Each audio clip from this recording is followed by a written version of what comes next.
नरक चतुर्दशी क्या है?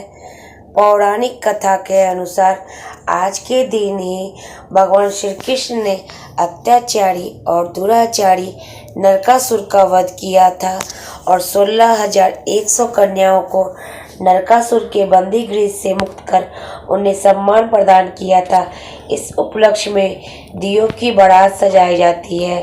नरक चतुर्दशी की कहानी वही एक कथा यह भी है कि दैत्यराज बलि को भगवान श्री कृष्ण द्वारा दिए गए वरदान का उल्लेख मिलता है।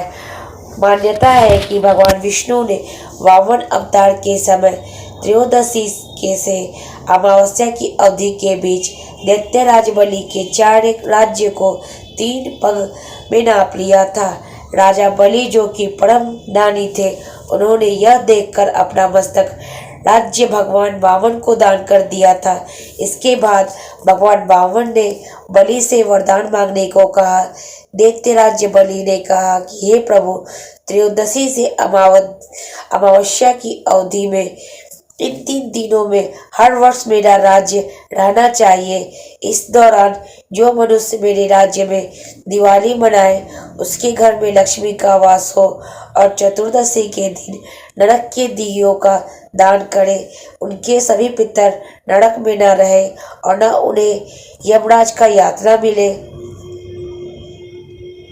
राजा बलि की बात सुनकर भगवान वामन प्रसन्न हुए और उन्हें वरदान दिया। इस वरदान के बाद से ही नरक चतुर्दशी का पूजन और दीपदान का प्रचलन शुरू हो गया। जैसे कि एक अन्य कथा के अनुसार रंती देव नामक एक पुण्य आत्मा और धर्मात्मा राजा थे। उन्होंने अनजाने में भी कोई पाप नहीं किया था, लेकिन जब मृत्यु का समय आया तो उनके सामने यमदूत आ खड़े हुए।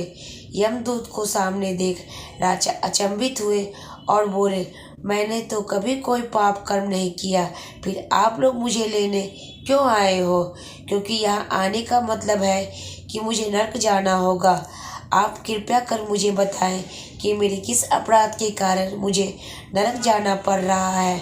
पुण्यात्मा राजा की अनुनय सुनकर भारी वाणी सुनकर यमदूत ने कहा, हे राजन, एक बार आपके द्वार से एक भूखा ब्राह्मण लौट गया था। यह उसी पाप कर्म का फल है। दूतों की इस प्रकार कहने पर राजा ने यमदूतों से कहा कि मैं आपसे विनती करता हूँ कि मुझे 1 वर्ष का और समय दे दें। यमदूतों ने राजा को 1 वर्ष की मोहलत दे दी। राजा अपनी परेशानी लेकर ऋषियों के पास पहुंचा और उन्हें सब वृत्तांत कहकर उनसे पूछा, कृपया इस पाप से मुक्ति का क्या उपाय है?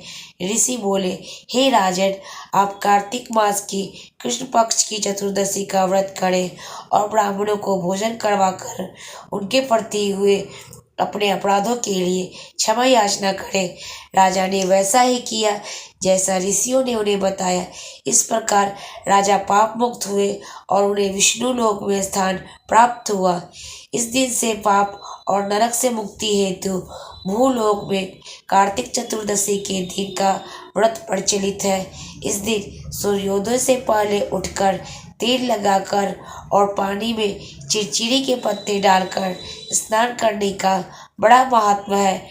स्नान के पश्चात विष्णु मंदिर और कृष्ण मंदिर में भगवान का दर्शन करना अत्यंत पुण्यदायक कहा गया है।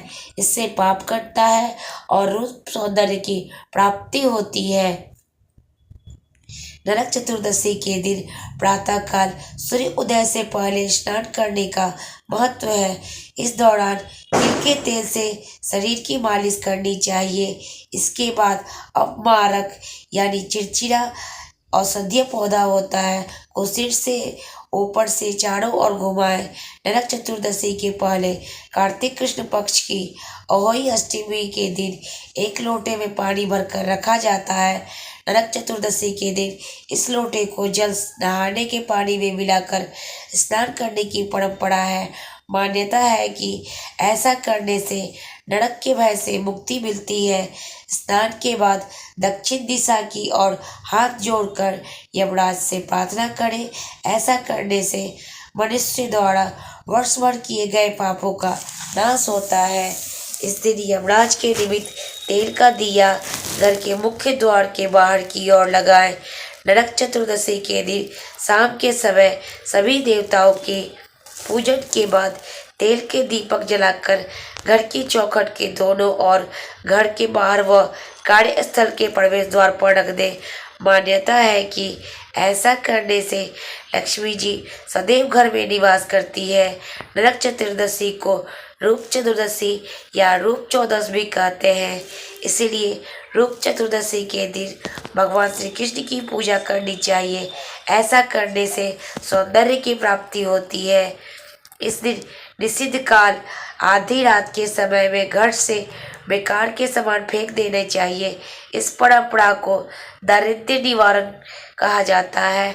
मान्यता है कि नरक चतुर्दशी के अगले दिन दीपावली पर लक्ष्मी जी घर में प्रवेश करती है। इसलिए दरिद्रता यानी गंदगी को घर से निकाल देनी चाहिए।